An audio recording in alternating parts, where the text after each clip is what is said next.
Present us, O Lord, in all our doings with thy most gracious favor, and further us with thy continued help, that in all our works begun, continued, and ended in thee, we may glorify thy holy name, and finally, by thy mercy, attain everlasting life. Amen. Introduction of guests. I recognize the member from Cypress Hills. Thank you, Mr. Speaker. To you and through you, I have four guests here today. From the Southwest, I'd like to introduce the CEO of the Southwest Terminal, Monty Reich. Monty, give us a wave. Next is, make sure I get your job description. Senior Manager of Business Development, Robert Chapman. And also we have in your gallery, we have Justin Isherwood. And he's a grain manager for the terminal. Also, not a stranger to their assembly, the best CA in the Southwest. He's the only CA in Southwest. My friend and my colleague, or my work partner there, Sean Checkley. Here. Welcome to your assembly. Thank you. Recognize the member from Regina Rosemont. Thank you, Mr. Speaker. It's an honour to join with the member to welcome these leaders in agriculture in the Southwest to their assembly, to welcome Sean Checkley as well. I believe still the Mayor of Fox Valley, correct, as well as serving in his role as a constituency assistant. I do want to welcome those from Southeast Terminal, those involved in movement of, Southwest Terminal to their assembly. Obviously, they're important leaders to this province and to their region and to producers, and I just want to welcome them to their assembly. Here. Recognize the Minister of Social Services. Mr. Speaker, in the West Gallery, there's a group of students from St. Gabriel's School, 24 of them in grade 7. I know St. Gabriel very well. All my boys went to St. Gabriel over the years, and a lot of the students up there are probably neighbors of mine, so great to have them here. Their teacher is Abigail Kleisinger, and I look forward to chatting with them after the proceedings here today, and I ask all members to help me welcome them here today. Here.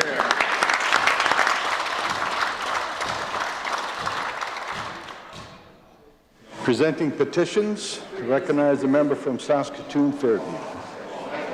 Thank you, Mr. Speaker. I rise once again today to present a petition to the Legislative Assembly of Saskatchewan to act on a suicide prevention strategy. These citizens wish to bring to our attention that the Saskatchewan Strategy for Suicide Prevention Act received royal assent on April 30th, 2021. That the ministry is required under the Act to consult with community organizations in the development of a suicide prevention strategy. We know that suicide is the leading cause of death for teenagers in Saskatchewan, Mr. Speaker, and that suicide rates for Indigenous people in Saskatchewan are 4 times higher than for non-Indigenous people. The time to act is far overdue, Mr. Speaker. I'll read the prayer. We, in the prayer that reads as follows, respectfully request that the Legislative Assembly of Saskatchewan call on the Government of Saskatchewan to immediately work with community organizations and leaders in the North to develop Saskatchewan's suicide prevention strategy. This is signed by individuals from Prince Albert, Saskatoon, and Regina. Mr. Speaker, I do so present. Recognize a member from Kent River Valley. Thank you.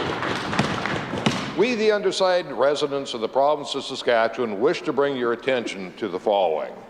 Whereas the Trudeau Liberal NDP coalition carbon tax is one of the main causes of affordability issues and inflation in the nation of Canada, and that the federal government has signalled that the carbon tax does affect Canadians differently by issuing an exemption on home heating oil for Atlantic Canadian provinces. Further, that the people of Saskatchewan, 85% of whom rely on natural gas to heat their homes, are unfairly left without support by the Liberal NDP coalition, who continue to drive up the cost of living with their price on carbon. I'll read the prayer. We, in the prayer that reads as follows, respectfully request that the Legislative Assembly of Saskatchewan take the following action. to call on the Government of Canada to immediately remove the carbon tax from all home heating costs across Canada to reduce inflation and drive down the rising cost of living faced by all Canadians from coast to coast. It is signed below by the good residents of Humboldt and Regina. I so submit. Hear, hear. Recognize the member from Regina Douglas Park. Thank you, Mr. Speaker. I rise today to present a petition calling for the government to improve labour laws in Saskatchewan. Those who have signed this petition wish to bring to our attention the following: that even after the October 1st increase to minimum wage, Saskatchewan's minimum wage remains the lowest in Canada. As well, the official opposition has twice introduced paid sick leave legislation since the onset of the pandemic, calling for a minimum of 10 paid sick days each year and 14 days during a public health crisis. Mr. Speaker, paid sick leave has been proven to save employers money while making workplaces healthier and safer for all workers. As well, Mr. Speaker, 71% of workers in Canada have experienced workplace violence and or harassment, and much more needs to be done to ensure that workplaces in Saskatchewan are harassment-free. I'd like to read the prayer. We, in the prayer that reads as follows, respectfully request the Legislative Assembly of Saskatchewan call on the Government of Saskatchewan to improve conditions for Saskatchewan workers by passing legislation to increase the minimum wage, guarantee paid sick leave, limit non-disclosure agreements which could silence survivors of workplace harassment, and require employers to track and report incidents of violence and harassment in the workplace. The individuals signing this petition today come from Saskatoon and Estevan. I do so present. Recognize a member from Saskatoon, Lieutenant. Thank you, Mr. Speaker. I rise today to present a petition to address the cost of living crisis. The undersigned residents of the province of Saskatchewan wish to bring to your attention the following: that inflation is the highest it's been in more than 3 decades, that according to a survey by Angus Reid, 59% of Saskatchewan people said they are financially worse off than a year ago. 48% of people said they expect to be worse off financially next year than this year, and 55% of Saskatchewan people said they have a tough or very difficult time paying their rent or mortgage, and that the Saskatchewan Party government's tax and fee hikes make life more expensive. The Sask Party government has increased Sask Power bills 3 times in the last year, with a total increase of 11%, and that while other provinces have acted, the Sask Party government has failed to offer any cost of living relief for families in 2023. I will read the prayer. We, in the prayer that reads as follows, respectfully request the Legislative Assembly call on the Government of Saskatchewan to meaningfully address the cost of living crisis in Saskatchewan. This petition is signed by the residents of Melfort. I do so present. As a member on his feet. To request leave for an introduction, Mr. Speaker. Has requested leave for an introduction. Leave granted. Carried. Thank you, Mr. Speaker. I'd just like to take a moment to welcome a grade 4 class from Henry Jansen School. There's 26 of them here. And it's great to have you guys here and to see what happens in the legislature. They're joined by their teachers, Roxanne Lung, and parent chaperones Gwyneth Molesky, Greg Park, and Jessica Stephenson. So as a fellow teacher, a grade 6-7 teacher for many years, I'm so excited to have you guys here and watch and learn, and I'm looking forward to chatting with you after question period. So think of all your good questions that you got for me, okay? Thank you. Reading and receiving petitions, statements by members. Recognized member from Cut-Knife Chortleford. Hear, hear. Thank you, Mr. Speaker. On June 3rd and 4th of this year, Unity hosted their 40th Western Days and rodeo events. Mr. Speaker, I had the absolute pleasure of attending the rodeo banquet on the Friday evening and participated in the parade on the Saturday morning. Mr. Speaker, due to the pandemic, their 40th anniversary celebrations had been pushed back by 2 years, making 2023 the year to celebrate. Unity Western Days began back in 1982. Events included, of course, the rodeo itself, a rodeo queen crowning, a rodeo dance, and a parade. To celebrate their 40th anniversary this year, a total of $40,000 was donated to 8 different community organizations in Unity. As you can imagine, Mr. Speaker, an event such as this does not happen with one person alone. This is a community event and therefore takes all hands on deck to make it successful. The Unity Kinsmen, the Unity Cadets, and the Unity Chamber of Commerce are mentioned as the groups that originally got this huge project off the ground. This community inaugural event, an annual tradition, goes ahead rain or shine, Mr. Speaker. Mr. Speaker, I ask that all members of this Assembly join me in congratulating the community of Unity and all of the volunteers involved to ensure that this weekend is always a huge success. Thank you. Recognize a member from Saskatoon-Meewasin. Thank you very much, Mr. Speaker. From 25th Street northward in Saskatoon, Saskatoon-Meewasin is home to many businesses located just north of Saskatoon's downtown. These businesses represent a thriving business community with coffee shops like Sparrow and City Perk, to restaurants such as Earl's, and stores like Ingredients, and so many more I wish I could list. As a small business owner, I'm always excited to see people strike out on an entrepreneurial journey. And as the MLA for Saskatoon-Meewasin, I'm so pleased to see a new small business open in the riding. Pages of Passion is a romance-only bookstore recently opened on Duchess Street in City Park. Pages of Passion celebrated their grand opening just before the Thanksgiving weekend. It is a romance-only bookstore in Saskatoon and describes itself as specializing in all things love, passion, spice, and sex positivity. From sports romance to fantasy romance to young adult romance, Pages of Passion has it all. They have a loyalty rewards program and will host events in the community. In fact, they just hosted a book launch event for the book Iron Flames by Rebecca Yaros just last night. Jessica, the owner of Pages of Passion, describes herself as an avid book lover who has always wanted to open a bookstore. I'd ask all members to join me in saying congratulations to Jessica for opening her shop and making her dream of becoming an entrepreneur a reality. Recognize a member from Martensville-Warman. Thank you, Mr. Speaker. I'm pleased to rise today to recognize Medical Radiation Technologist Week from November 5th to November 11th. This week, we celebrate the many contributions medical radiation technologists make across our healthcare system, whether in a hospital, clinic, or health centre. Mr. Speaker, our government is working to ensure we have the right mix and the right number of healthcare providers to meet the needs of patients. In 2023-24, our government is investing nearly $100 million into Saskatchewan's Health Human Resources Action Plan to recruit, train, incentivize, and retain more healthcare workers. Since 2007, the number of medical radiation technologists has increased by nearly 50%. While this is great progress, Mr. Speaker, it's important to keep building capacity for the future in Saskatchewan. Earlier this year, our government announced the expansion of more than 550 seats in high-demand health professions, including an 8-seat increase to the Medical Radiation Technologist program this year. A further expansion of 12 seats will be added to Sask Polytech programs over time. Building capacity and strengthening our current and future healthcare workforce are top priorities for our government. Mr. Speaker, our government is proud to have proclaimed this week Medical Radiation Technologist Week in recognition of the importance of these qualified professionals. I ask all members to now join me in thanking them for their dedication and hard work. Thank you, Mr. Speaker. Recognize a member from Saskatchewan Rivers. Thank you, Mr. Speaker.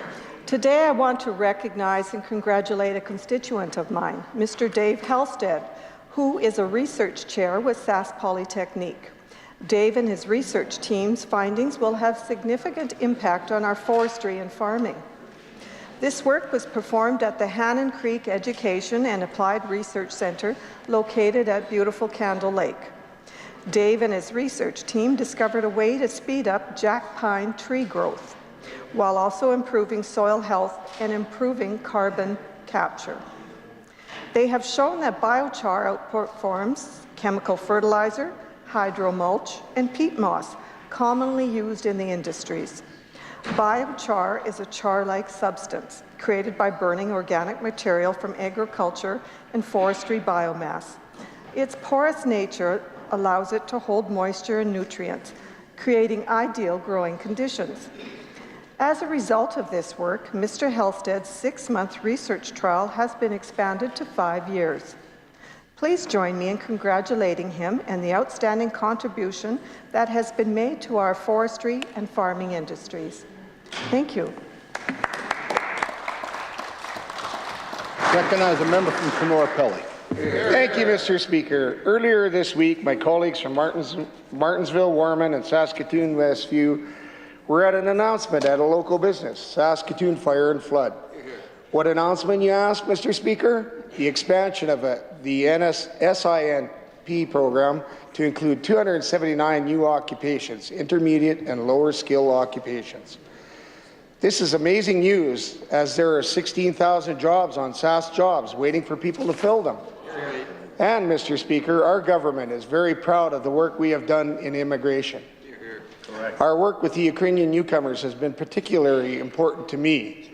New Ukrainians now make up 22% of the workforce in Saskatoon Fire and Floods. Mr. Speaker, our government knows what an important role immigration plays in our workforce, and our provincial immigration nominee program is constantly adapting to fit the labour market needs. And unlike the NDP opposition, we have a plan, and that part of that plan is to increase the population by 1.4 million by 2030. Mr. Speaker, that includes our creating 100,000 jobs by the end of the decade. As our government, we are proud of the initiatives that we have put forward, and it is great to see how hardworking our new neighbours in the province are and how excited they are to work. Thank you, Mr. Speaker. Recognized member from Kent River Valley. Right here. Thank you, Mr. Speaker. The cereal grains industry is driving economic growth across the nation. A recent Global Data Provincial Economic Impact report shows the strength of Saskatchewan's cereal grains industry and its importance to Canada's economy. Mr. Speaker, Saskatchewan's cereal grains farming sector generates $10.54 billion of economic impact and provides 66,300 jobs. Processing of these grains also contributes a further $3.2 billion and creates 11,100 jobs. In total, that makes up almost a fifth of all the total impact of cereal grains in the nation of Canada. Mr. Speaker, these cereals are enjoyed by families across the country and are exported to over 88 countries around the world. And this government will continue to be there to support our growing cereal grains industry internationally by sharing the Saskatchewan advantage with our trading partners across the globe. We will also continue to support these producers locally by investing in highways and transportation to get these grains to market. Mr. Speaker, on this side of the House, we're proud of our economy and the producers who fuel it. And, Mr. Speaker, you certainly won't hear us describing it as a dumpster fire. On behalf of the Legislative Assembly, thank you to our cereal grains producers and their partners for keeping us fed and helping us create so many good jobs here in Saskatchewan. Thank you, Mr. Speaker. Recognize the member from Pennington. Here. We know the opposition leader can't get her phone calls answered by her federal master, Jagmeet Singh. Apparently, the member for Regina Rosemount has been more successful. It appears the federal NDP are using his tax and spend ideas. Yesterday, Jagmeet Singh said he wanted to hit the oil and gas industry with a windfall tax to pay for heat pumps. The member for Regina Rosemount has proposed windfall taxes in the past. Maybe they're working together on this scheme. Singh is proposing taxing Western Canadian-based companies to pay for heat pumps that don't work as a primary heat source in Western Canada. That's NDP logic for you. They apparently agree with their federal counterparts on a tax and spend regime. Not surprised, considering their party's willingness to support the LEAP manifesto. That would see an end to fossil fuels projects and the jobs that go with them. Until the NDP can rid the country of these projects, they're happy to tax them into oblivion. Just yesterday, we heard about our province's remarkable job growth. Over 19,000 new jobs year over year. What did we hear from the members opposite? Crickets. Nothing. Overtaxing an industry, supporting that manifesto, and supporting a massive increase to the carbon tax that their party officially supports would lead to tens of thousands of jobs lost here in Saskatchewan. Talk about failing to stand up for Saskatchewan's interests. Question period to recognize the Leader of the Opposition. Mr. Speaker, this tired and out-of-touch government has lost sight of the things that matter. And nowhere is that more clear than when it comes to health care. That's right. In Alla-Crosse, at the St. Joseph's Health Centre, it's again facing bed closures because of short staffing. Sick patients who need care have to travel out of their community if they need a hospital bed, a situation that's been ongoing since the beginning of July. Does this government think that it's acceptable for beds to be closed at the Alla-Crosse Hospital? Recognize the Minister of Health. Here. Thank you, Mr. Speaker. And this government does recognize that it's important for people across Saskatchewan, regardless of where they live, anywhere in this province, including in Alla-Crosse, Mr. Speaker, that they have consistent access to local health care for their citizens. Mr. Speaker, this is part of why the government had introduced a 4-point action plan for health care to recruit, train, incentivize, and retain health care workers, Mr. Speaker. And that would include the community of Alla-Crosse. Mr. Speaker, I can inform the House that, and I would extend my apologies to the people of that community. We want to ensure that we have that health care there consistently in their community, but I can inform the House, Mr. Speaker, that all but one registered nurse position has been filled, and we're actively recruiting for that remaining RN position and for the vacant LPN positions currently in Alla-Crosse. Thank you, Mr. Speaker. Recognize the Leader of the Opposition. Mr. Speaker, consistently closed for 5 months. Right. This government made the case during the Athabasca by-election that people should vote for a government MLA if they want to see improvements in the north. It's the same entitled and out-of-touch argument we heard from Goody Hutchings and the federal Liberals.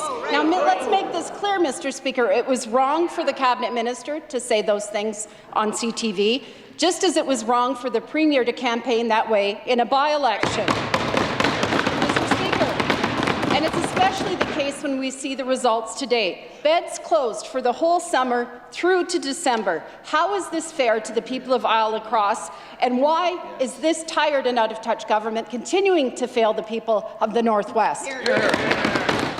Recognize the Minister of Health. Thank you, Mr. Speaker. As I said previously, there is one vacant RN position that is remaining to be filled, and working very hard to fill the vacant LPN positions in that community, Mr. Speaker. Community engagement and consultation is ongoing as we work to build health care in Alla-Crosse, Mr. Speaker. And I could say that this government is committed to improving health care for people right across this province. That includes in northern Saskatchewan, Mr. Speaker, where we've announced and opened a new long-term care facility in the community of Meadow Lake, Mr. Speaker, just last summer, Mr. Speaker. In addition to that, a significant investment into the Prince Albert Victoria Hospital, which serves all of northern Saskatchewan, Mr. Speaker, and a new and expanded long-term care home in the community of Larange, Mr. Speaker. It's improving access, creating more beds, hiring more people, more northerners working in that community to provide a long-term care and acute health care to people across northern Saskatchewan, Mr. Speaker. Recognize the Leader of the Opposition. Mr. Speaker, the list of the ways this government is failing the people of the Northwest is long. That's right. Documents we received through FOI show that communities in the region went dozens and dozens of times with no local ambulance available. Here's the list. In Alla-Crosse, 11 calls. Beauval, there were 35 calls. Buffalo Narrows, 56 calls. And in La Loche, 70 calls. That's 172 times where people needing an ambulance phoned, but there was no local ambulance available. Is this, Mr. Speaker, what that government would call building and protecting northern Saskatchewan? Is this what it looks like to the Premier? And how, Mr. Speaker, is this growth that works for everyone? Recognize the Minister of Health.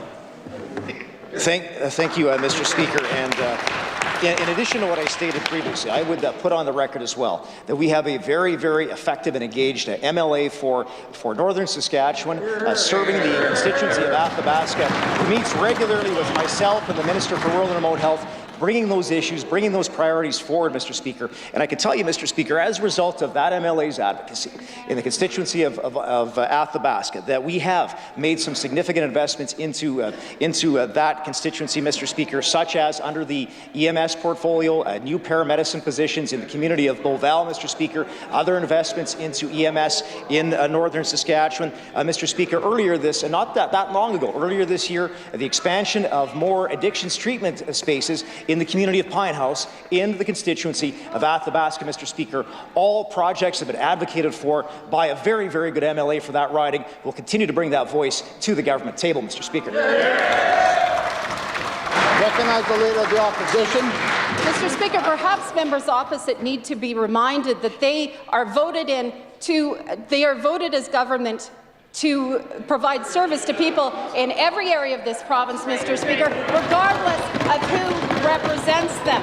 And people in the Northwest, Mr. Speaker, are tired. They're tired of being taken for granted by this government, as are people across rural Saskatchewan, Mr. Speaker. Since February of this year, there were 579 times that someone in a rural community needed an ambulance, but no local ambulance was available. This tired and out-of-touch government have been in power for 16 years, and let's be clear, this is their record. How does this government justify to the rural members of this caucus that 579 times their constituents needed an ambulance, but no local ambulance was available? Recognize the Minister of Health. Here. Thank you, Mr. Speaker. I'll say it again for the Leader of the Opposition, who apparently wasn't paying attention to the answer I gave previously about a new long-term care home in the community of Larange, which is represented by a member from the opposition, Mr. Speaker. So, yes, and we do support communities and constituencies right across this province, whether or not they're represented by an NDP member or by a Saskatchewan Party member. Mr. Speaker, we have invested since 2007 $2.4 billion into capital infrastructure in healthcare right across this province. As I said, Prince Albert Victoria Hospital, Mr. Speaker, Weyburn, the Larange long-term care home, the community of Grenfell, where the construction is now underway in a new long-term care facility in that community, urgent care centres in Regina and Saskatoon, Mr. Speaker, a major health renovation project again, where in Larange, Mr. Speaker, work being done in Rosthern, a new integrated facility in Esterhazy. Mr. Speaker, I could go on and on the significant capital investments this government has made for people right across this province, Mr. Speaker. Here. Recognize the member from Saskatoon Fairview. Mr. Speaker, I'll remind the minister that the question was about ambulances, as was the last one. Mr. Speaker, the FOI shows that there were 1,132 times since February where no local ambulance was available during an emergency. And let's remember, this only includes communities with SHA ambulances. Saskatoon, Prince Albert, they have private services. They aren't even counted here. More than 1,100 Saskatchewan people didn't have a local ambulance when they needed one. How is this building and protecting Saskatchewan? And how is this growth that works for everyone? Recognize the Minister of Health. Thank you, Mr. Speaker. This government has made significant investments into the area of ground ambulance, and we've been fortunate, myself, the Minister of Rural and Remote Health, to have regular meetings with the leadership, whether it's through the SHA or with the Paramedic Services Chiefs of Saskatchewan, with Medivy, on the work that's being done out there, where we've had some successes and where we have challenges that we need to address, Mr. Speaker, and we will do that. Mr. Speaker, we are committed to improving patient flows and ensuring, doing everything we can to ensure that we are improving that flow so that the people of this province, when they need an ambulance, that they're able to receive that, Mr. Speaker. And it is important that we continue to invest in this area. We've invested in more training seats for paramedics. We've invested in more ambulance cars across this province, Mr. Speaker, and we're going to continue to support them. Recognize the member from Saskatoon Fairview. Mr. Speaker, if the minister won't listen to his own numbers that show how bad things are in the ambulance system, maybe he'll listen to some of the paramedics who wrote to me with their concerns. Quote, "As I type this email, I'm sitting in the hallway of the Regina General Hospital Emergency Department. I'm an advanced care paramedic with 25 years of experience and currently work in Regina. I have a radio with me and I can hear how busy the city EMS system is. There are currently no ambulances available for the entire city of Regina and the surrounding area. The healthcare system is broken, and the SHA and the Sask Party are doing nothing to fix it. Someone is going to die in the community while waiting for an ambulance." End quote. This isn't a blip. This isn't an anomaly. This happens all the time.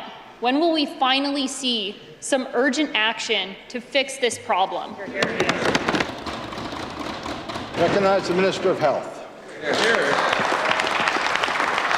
Thank you, Mr. Speaker, and I want to begin by thanking all of our frontline paramedics and all those that work in EMS that provide this very, very valuable service to people across Saskatchewan each and every day. Recognizing, Mr. Speaker, that there are hundreds of calls each and every day that paramedics tend to right across our province, whether it's in our major centres, rural communities, and northern communities as well, Mr. Speaker. We're working very, very hard to support them in what it is that they do, Mr. Speaker. And again, as I said earlier, I would acknowledge that yes, we do have some challenges there, but we are taking steps, Mr. Speaker. For example, here in the city of Regina earlier this year, February, Mr. Speaker, we announced $2.4 million for 24.5 additional FTE positions to staff 2 more ambulances in the city of Regina. As I said previously, meeting regularly with leadership, both at the SHA, with Medivy, with the paramedic services chiefs and our ministry officials to continue to work to make progress in this very important area for people across our province, Mr. Speaker. Hear, hear.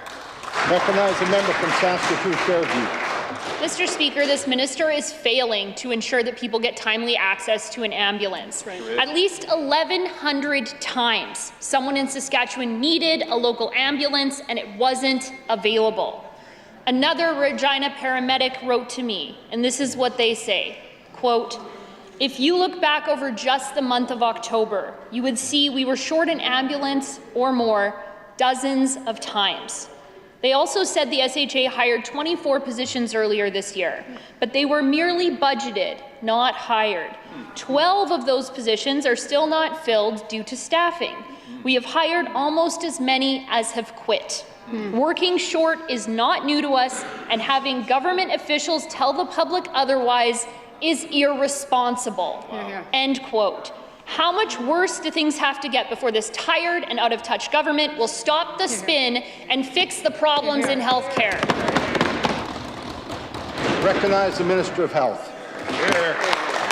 Thank you, Mr. Speaker, and we will continue on our 4-point action plan to recruit, train, incentivize, and retain healthcare workers across this province, and that includes those that are paramedics, Mr. Speaker. Again, working to fill these vacancies as quickly as we possibly can, Mr. Speaker. And I can say, Mr. Speaker, as an example, and there is a significant interest in this area. As an example, in July, this government launched a new bursary program for students that are going into to train to become paramedics. A total of 58 bursaries, Mr. Speaker. There was very, very quick uptake of all 58 of those bursaries. They were all awarded, Mr. Speaker. And in addition to that, in addition, Mr. Speaker, due to the high rate of application uptake, we actually came back and decided to add some additional funding for another 35 bursaries, which have also been awarded, Mr. Speaker, for a total of 93 bursaries, Mr. Speaker.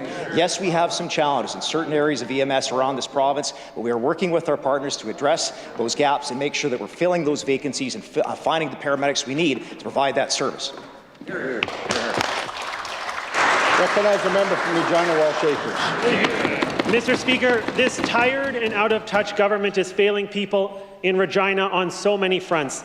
The FOI shows that there were 323 calls for a local ambulance in Regina where there was no ambulance available. That means that people have to wait until an ambulance is freed up to make the trip, or it means the fire department has to pick up the slack. Neither option is acceptable. When you need an ambulance, a local ambulance should be ready to go. What does the minister say to the 323 Regina residents who were told no when they needed a local ambulance? Recognize the Minister of Health.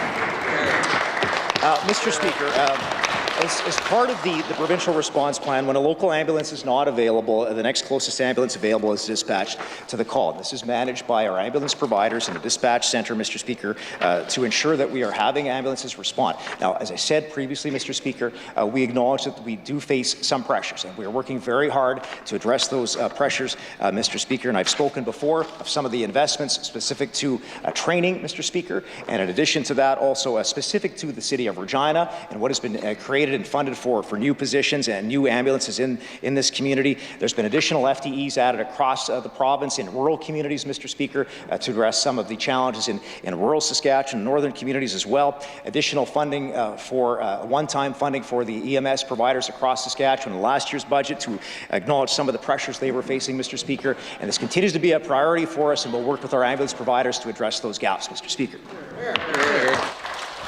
Recognize a member from Regina Walsh Acres. Mr. Speaker, this minister can spin all he wants, but these are real people. And I know one of these 323 people who didn't have access to an ambulance when they needed one. She lives in Regina.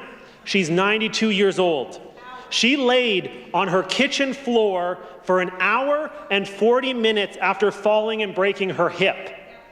Can you imagine, Mr. Speaker, lying on the floor in pain, unable to be moved, without the ability to take a painkiller for more than an hour and a half? What does the minister say to her and to the other 322 Regina residents who didn't have access to a local ambulance when they needed it? Recognize the Minister of Health. Thank you, Mr. Speaker. And to that individual, I would say that is not acceptable. That is not what our expectation is as government. I know it's not the expectation of the ambulance operator and the provider and the very, very valuable paramedics that are providing this service right across our province and each and every one of our communities, Mr. Speaker. Again, this is why, as I said previously, we're making some very, very significant investments into the area of ground EMS to support our healthcare teams, Mr. Speaker. Significant dollars towards this area, and regularly engaging and consulting with community leaders and also with leaders when it comes to paramedics in Saskatchewan and ground EMS to make sure that we have these regular conversations and make some decisions around how can we better improve what we're doing to offer this service to residents of Saskatchewan, Mr. Speaker. Recognize a member from Regina Walsh Acres. Mr. Speaker, this tired and out-of-touch government isn't focused on the things that matter to Saskatchewan people. They should be focused on ending the short staffing in our ambulances and our health centres.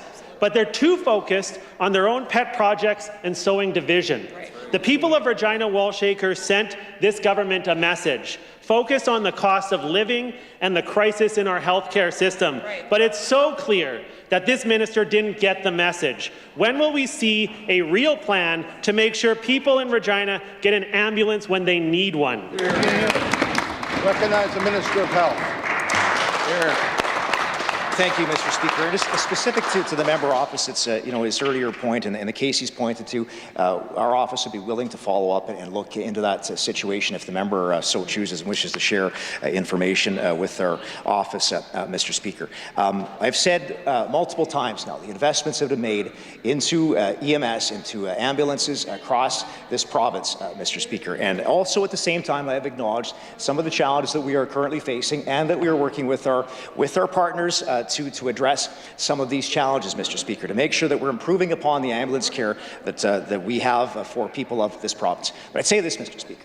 We've heard a lot of questions from the members opposite, but not any solutions from them across the way. No answers, no plan as to what else they would do, and they yell about the member for Cumberland talks about 16 years and the same tired lines he always gives, Mr. Speaker. But it's time for the members opposite. If they've got some ideas, they should present them across the way, because it's nothing from the No Plan Party members opposite, Mr. Speaker. Recognize the member from Regina Coronation Park.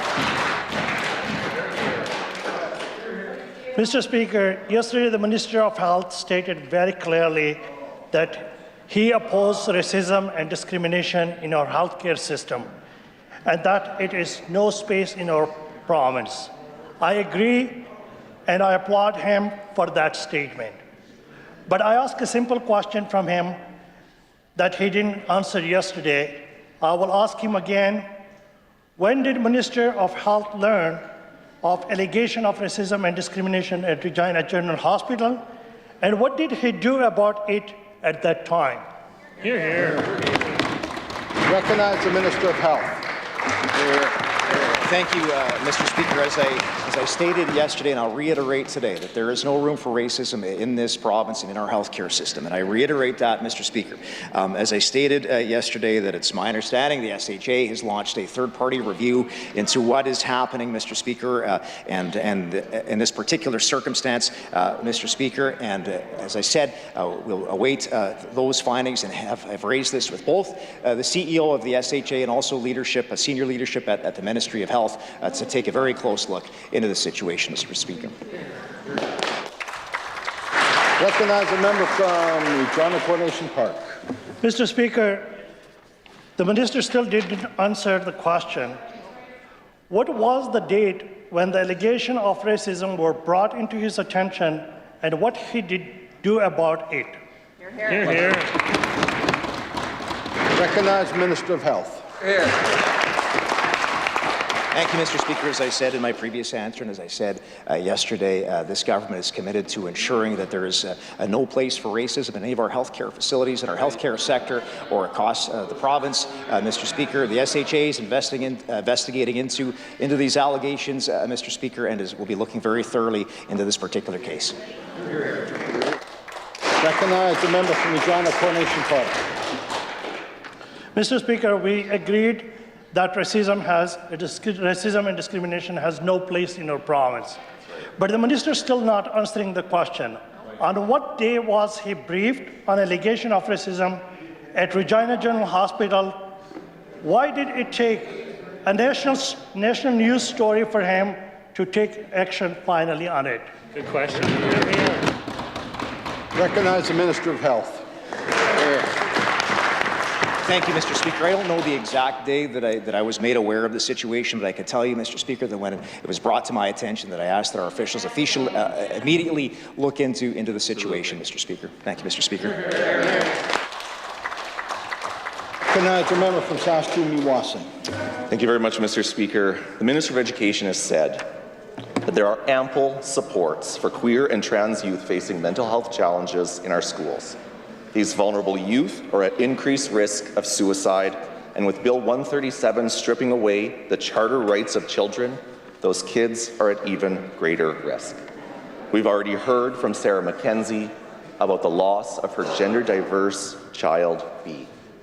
She doesn't want to see more kids lost to suicide, and neither should this government. To the Minister of Education, what specific mental health supports will be put in place in our schools to ensure that we won't lose more vulnerable kids to suicide? Recognize Minister of Education. Thank you, Mr. Speaker. Mr. Speaker, when it comes to supporting all students in our classrooms, I've already outlined numerous supports that we have available for students in our schools, ranging from mental health first aid to the mental health capacity building initiative to rapid access counseling available in many of our communities across the province, Mr. Speaker. We continue to work with school divisions on additional supports, Mr. Speaker. But what I would like to point out is that the NDP's opposition to Bill 137, which preserves the right for parents to be involved in their child's education, their opposition to that bill falls right in line with their party's position on parental choice in education, Mr. Speaker. We've seen that leader of the opposition and previously questioned funding to independent, associate, and even Catholic schools, Mr. Speaker. And just a couple of weeks ago at their party convention, Mr. Speaker, the NDP debated a resolution from her constituency that would completely cut funding to independent schools in Saskatchewan. Is that still her position? Mr. Speaker, opposing parental choice in education, it might fall right in line with the NDP, but not Saskatchewan parents. Recognize the member from Saskatoon-Meewasin. Mr. Speaker, I will remind the Minister that the question was about youth suicide, specifically queer and trans youth. Now, the Minister can't point to a single new resource for 2S LGBTQ+ youth. These are the same youth that the Children's Advocate noted are at higher risk of suicide.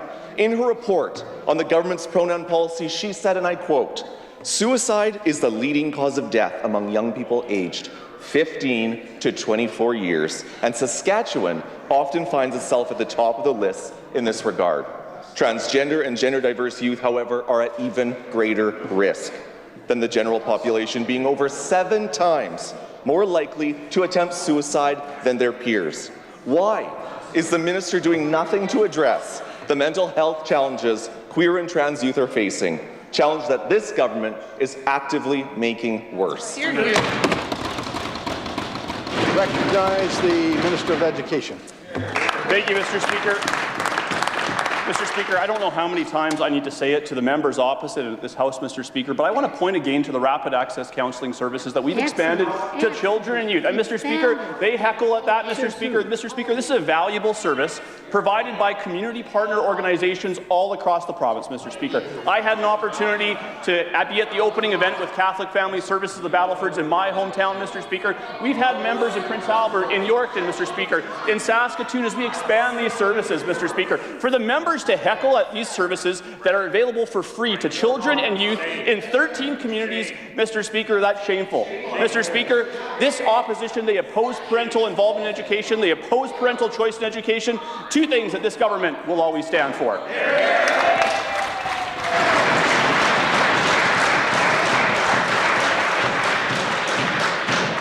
Ministerial statements, introduction of bills. Item number 1, the Honourable Mr. Harrison. I recognize the Minister of Corrections, Policing and Public Safety. Thank you, Mr. Speaker. I move that Bill number 144, the Police Miscellaneous Amendment Act 2023, be now introduced and read a first time. It has been moved by the Minister that Bill number 144 be now introduced and read a first time. Assembly ready for the question? Carried. First reading of this bill. When shall the bill be read a second time? I recognize the Minister. Next sitting of the Assembly, Mr. Speaker. Next sitting. Item number 2, the Honourable Ms. Eyre. I recognize the Minister of Justice. Thank you, Mr. Speaker. I move that Bill number 145, the Funeral and Cremation Services Legal Decision-Making Protection Amendment Act 2023, be now introduced and read a first time. It has been moved by the Minister of Justice that Bill number 145 be now introduced and read a first time. It's the pleasure of the Assembly to adopt the motion. Carried. First reading of this bill. When shall the bill be read a second time? I recognize the Minister. Next sitting of the Assembly, Mr. Speaker. Next sitting. Item number 3, the Honourable Ms. Eyre. The Attorney General. Sorry, Mr. Speaker. I move that Bill number 146, the King's Bench Consequential Amendments Act 2023, be now introduced and read a first time. It is removed by the Minister of Justice that Bill number 146 be now introduced and read a first time. It is a pleasure of the Assembly to adopt the motion. Carried. First reading of this bill. When shall the bill be read a second time? I recognize the Minister. Next sitting of the Assembly. Next sitting. Presenting reports by standing and special committees. Orders of the day. Government orders, second readings. Item number 1, Bill number 143, the Child Care Amendment Act 2023, the Honourable Mr. Cockrell. Recognize the Minister of Education. Thank you, Mr. Speaker. I rise today to move second reading of Bill number 143, the Child Care Amendment Act 2023. We as a government recognize the value of early learning and early childhood educators, and the purpose of this bill is to update the Act to be in line with the vision and objectives within the federal-provincial agreements. The Canada-Saskatchewan Canada-wide Early Learning and Child Care Agreement and the bilateral Early Learning and Child Care Agreement provide funding for early learning and child care programs in Saskatchewan until 2025-2026. Through these agreements, over $1.2 billion is being provided to the early years sector to improve access to child care spaces across the province. We continue to increase spaces. We capped parent fees at $10 a day in April of 2023. And in October 2023, we announced another wage enhancement for early childhood educators. These are all being accomplished through this funding. These amendments to the Act demonstrate that we are committed to improving support for early childhood education programs and services for Saskatchewan families. Section 7 outlines the requirements for the establishment of regulated child care centres.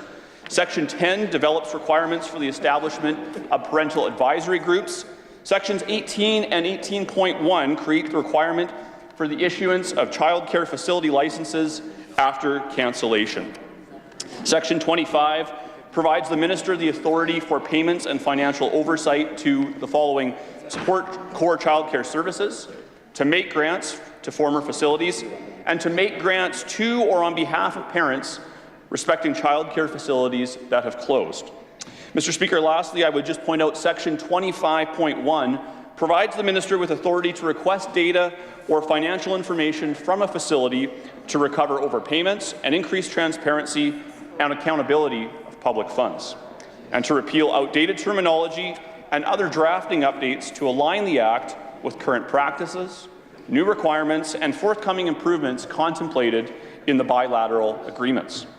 These amendments were identified through an internal review and through consultation with the child care sector, Mr. Speaker. I would also like to thank the Ministry of Social Services and our early learning and child care stakeholders who provided input on these amendments. The amendments will further support families, early childhood educators, and continue to help drive strong economic growth in the province of Saskatchewan. Mr. Speaker, I am pleased to move, therefore, that Bill number 143, the Child Care Amendment Act 2023, be now read a second time. It has been moved that Bill number 143 be now read a second time. Assembly ready for the question. I recognize a member from Regina, Douglas Park. Thank you, Mr. Speaker. It's my honour to rise today and enter into the debate on this piece of legislation. And I thank the Minister for his opening explanatory comments and second reading speech.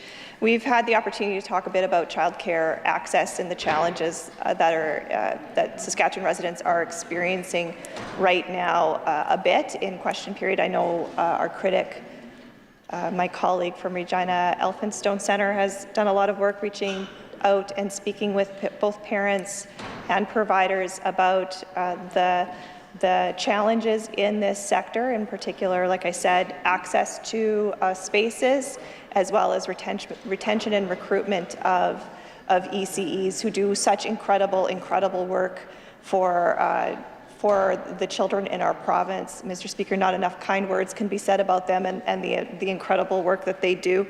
I know that, as has been said, there are some very serious challenges in terms of accessing childcare across this province right now, whether you live in rural or urban communities. Mr. Speaker, our hope is that these amendments will help improve the situation for Saskatchewan families. I can speak anecdotally. My child care centre that my kids go to, there was a 2-year wait list. About a year ago, there was a 2-year wait list, and they've just suspended it, so they're not taking names right now for the wait list. The wait list doesn't exist anymore, Mr. Speaker. That's how bad access to licensed subsidized daycare spots is right now. And I know that's not an anomaly across this province. I know that my colleague, is going to do some good work in reaching out to stakeholders to gather feedback about this legislation. And I know I have lots of other colleagues who are looking forward to weighing in on the discussion about this bill. So I am prepared at this point to move to adjourn debate on this bill. Member has moved to adjourn debate. It is pledged to Assembly to adopt the motion. Carried. Rise, member on her feet. Leave to make introduction. Member has asked for leave to make an introduction. Is leave granted? Carried. Mr. Speaker, it is my honour to introduce a friend and colleague who's come here to join us to watch proceedings today. Mr. Speaker, no stranger to most members here, although it is a bit strange to see him up in the East Gallery. Of course, Mr. Speaker, I'm talking about Buckley Belanger, someone who I had the honour of serving with for a number of years, Mr. Speaker. Buckley's worn many hats over the course of his career as a journalist, as a young mayor of Alacross, and of course as a minister in government, and as as a pretty darn fine member of the opposition, giving a good speech, giving a great second reading speech, and always holding the government accountable. Mr. Speaker, Buckley served the people of this province, the people of the Northwest, for 26 years. And I think those of us who have served here know what kind of commitment that is. Think of a day like today, driving 8 hours, week after week to be here to serve the people back home, Mr. Speaker. That is the type of dedication and service that we should all respect and honour, and I know I certainly do. Buckley's a proud dad, a proud grandfather, and a proud Northerner who has served the people of his community in everything that he has done. I'm told mostly by the member from Rosemont that his prowess when it comes to hockey and fishing might be questionable, but there can be no question that his heart and his service has always been for the good of the people that he served, Mr. Speaker. I invite all members to join me in thanking him for his service and welcoming him here to his Legislative Assembly. Rise a member on his feet. To request leave for introduction. Member has asked leave for an introduction. Is leave granted? Carried. Thank you, Mr. Speaker, to join in and Leader of the Official Opposition to welcome a good friend, a colleague, a mentor, Buck Belanger. It's been an honor to mentor under Buck. He had so much wisdom and advice and guidance, and he is a heck of a hockey player. I know he makes sure I talk about that. So I just want to take the time, Buckley, for your passion that you, for 26 years, and your care for the people that you represented, our northern people, our Indigenous people, the northern people. You truly advocated for them from the Athabasca seat. You've done amazing work, whether you're part of government, opposition. And I just want to say it's been an honor to serve with you, and thank you for all you've done. So with that, I will ask all members of this Assembly to welcome Mr. Belanger to his Assembly and thank him for all the good work he's done, and who knows what he will do next. But I will welcome you to your Legislative Assembly. Why is the member on his feet? Mr. Speaker, with leave to make an introduction. The member has asked leave to make an introduction. Is leave granted? Carried. Thank you, Mr. Speaker. I'm kind of glad that I didn't know Buckley was going to be in the gallery, because I would have thought of an awful lot of different stories that Buckley has told over the days and years that he has served in this Legislative Assembly. First of all, I'll give him a pile of credit. He ran as a Liberal, was elected as a Liberal, stepped down as a Liberal, and ran for the New Democratic Party. Didn't cross the floor, put his name on the line, and was elected for the New Democratic Party, and that takes a lot of nerve. And congratulations, Buckley, for serving not only on the government side, but on the opposition side. And, Buckley has told many a story, as I said, in this House, and one that always comes to mind is about how good of a hockey player he is. He really does talk a lot about what a great hockey player he was, and so much so that he played a couple games with Boston. Pizza, Mr. Speaker. He told that line, I think, to his colleague Maynard Sontag at one time. Anyway, and there's many more stories that a person could tell, but I just want to thank Buckley for his service, and appreciate that he sat in the government benches for a little while when he first came into the House, and then for some reason was shuffled off to the opposition gallery, Mr. Speaker. But thank Buckley for his years of service in this House, and I'd far rather see him sit up there than right over there. Thank you, Mr. Speaker.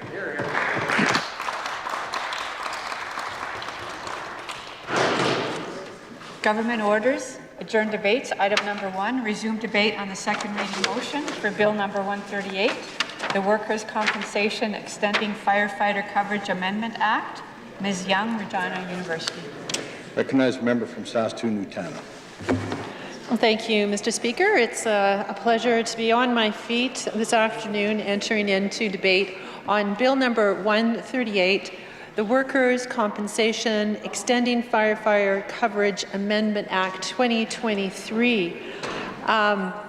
I guess you would take from that title that this is a bill that is exclusively addressing firefighter coverage. That is something that we've had the opportunity on both sides of the House to meet with firefighters about the risks that firefighters are exposed to, and in terms of presumptive cancers and the need for that extended coverage. And so, of course, we're very pleased to see that advocacy has paid off with the addition of those 6 new cancers to the list of occupational diseases for firefighters as presented in this bill. I understand it is the broadest coverage in Canada. Will cover penile, pancreatic, thyroid, laryngeal, mesothelioma, and soft tissue sarcoma cancers. And so certainly with the kinds of fire conditions that firefighters are exposed to, the types of combustible materials, the range of toxic materials that they're exposed to in their daily work, that seeing that coverage be extended to include these 6 additional types of cancers is very welcome indeed. These are our frontline heroes, and put their lives on the line every day when they go to work, and truly work to protect the people of this great province. Had it only been that, it would have been a very simple measure to consent to the passage of this legislation.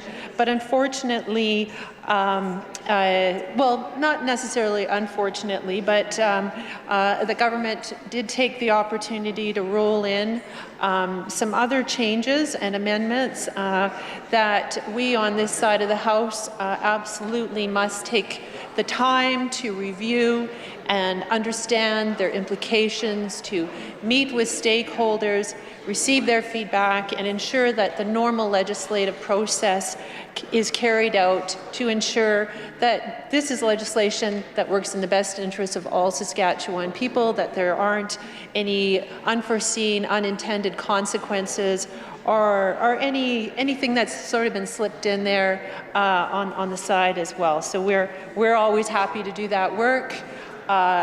Closely review the legislation. I know our critic for Labour will be undertaking that work to really have a close look at these other amendments to make sure that it is truly amendments that are in the best interests of Saskatchewan people.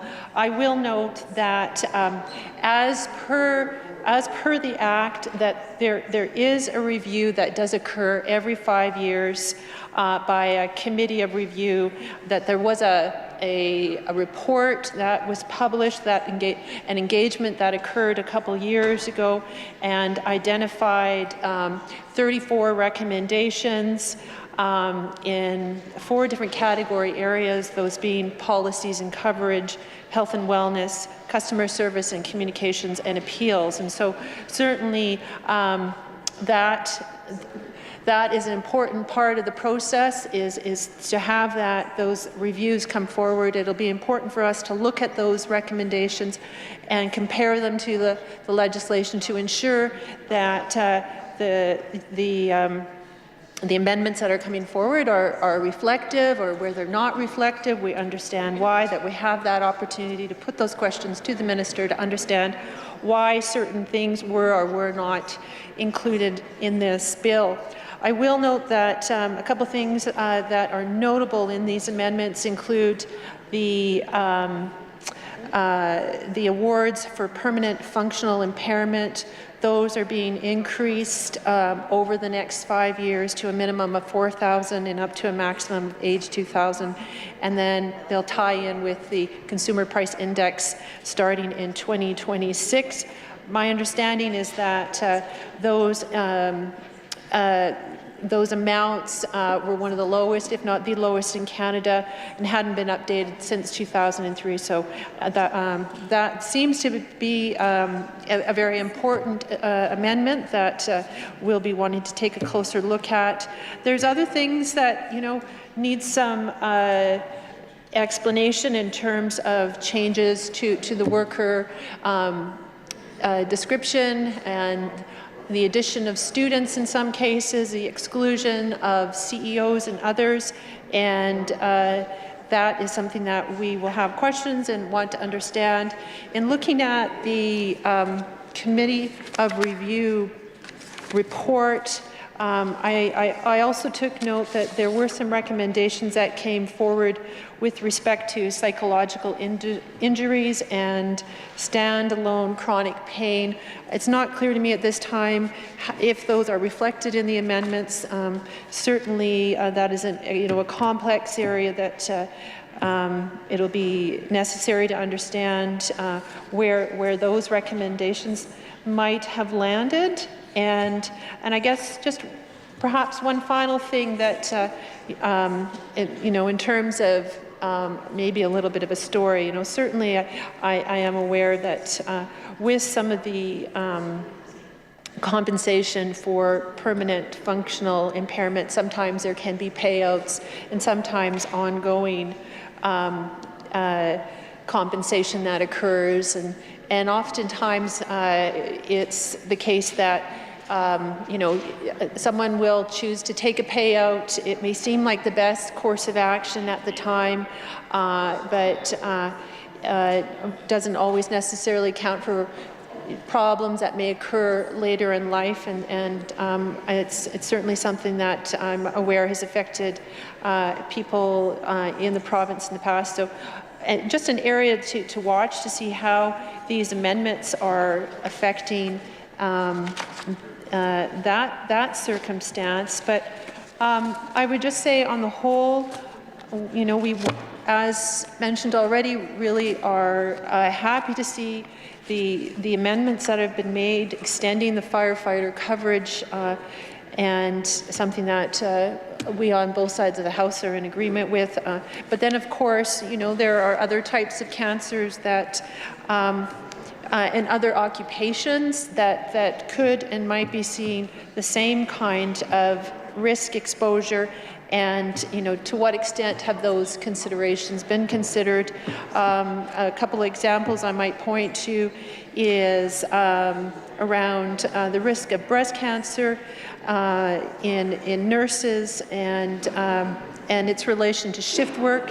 That's one area. Another area being exposure, risk exposure to wildfire fighters, and certainly that's a profession that experiences a number of the same harms, and how they're covered off. And this is an open question right now that we would have and be looking to understand that better.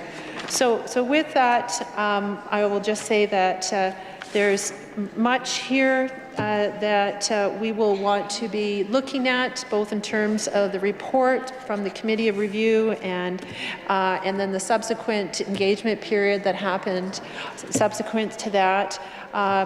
Not sure it's not clear to me at this point really what feedback came in that short time frame between November of last year and the end of January. We'll be looking for that feedback, and with that, I will leave it to our Labour critic to further that good research and review, and conclude my remarks.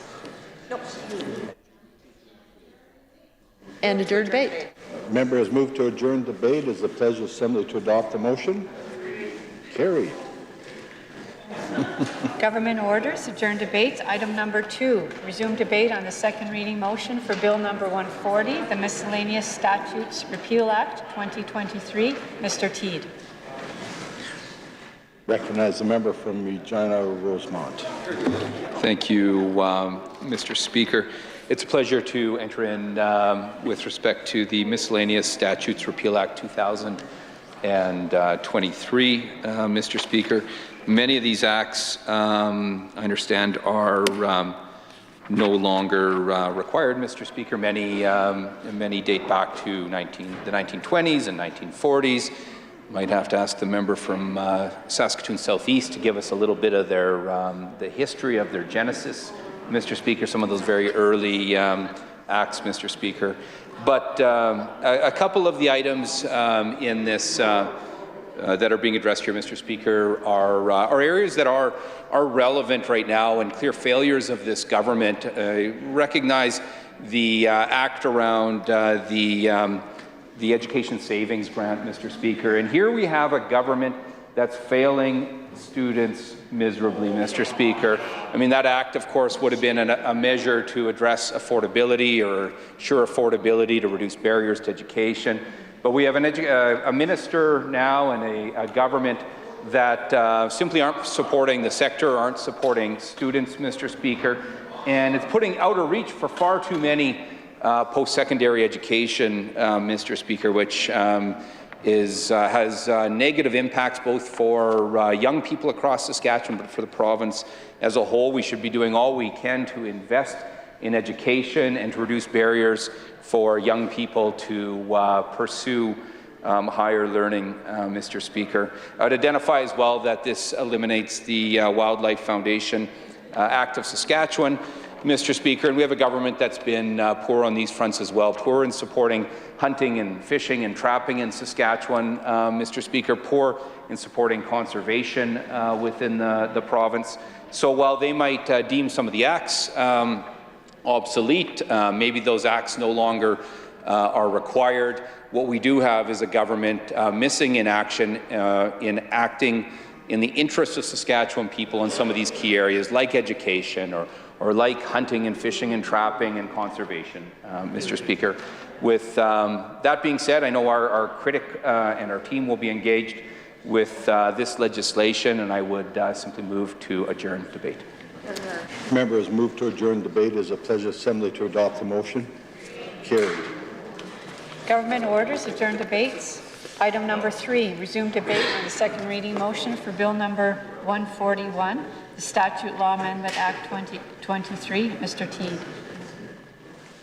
Recognize the member from Regina Rosemont. Thank you, Mr. Speaker. I guess we have another pronoun bill here, Mr. Speaker. With respect to Bill number 141, the Statute Law Amendment Act 2023.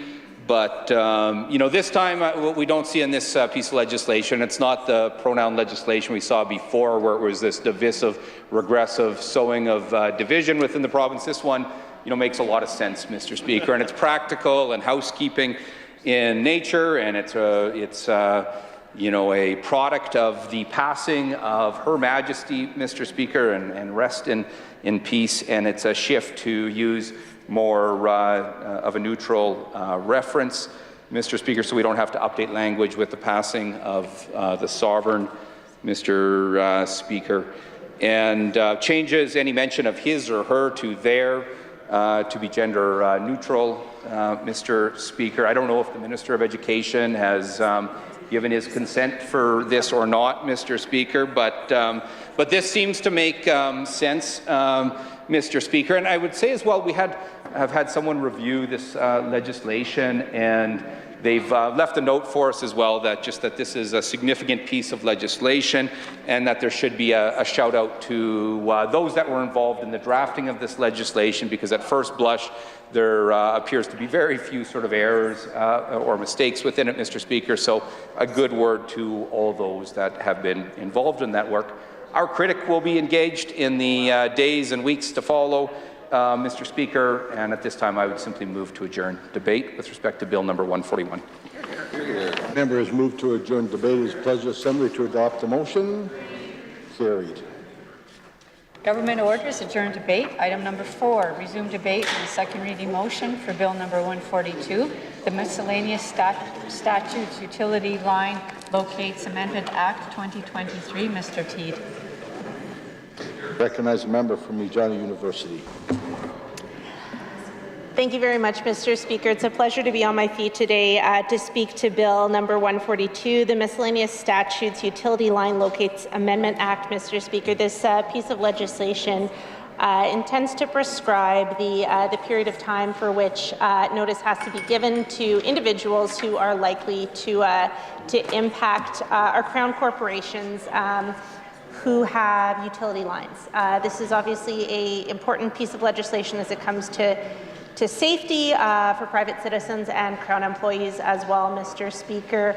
I think there is some outreach work to be done.